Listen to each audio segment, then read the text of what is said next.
So let's talk cosmological argument. All right. You know something about that, right? Yes. Bill, what is the history of that argument? How far back does it go? Oh, it really extends very far back toward the very beginning of Christianity, actually.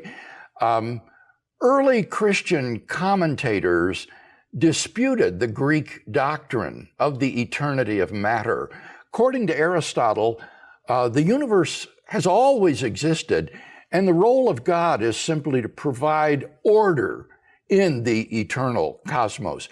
And Christians understood that this was inconsistent with the Jewish doctrine of creation out of nothing. And so they began to devise various philosophical arguments against the infinitude of the past. And this then was developed during the Middle Ages by medieval Islamic and Jewish philosophers, and then bequeathed back to Western Latin-speaking theologians during the Middle Ages. So it has a long history.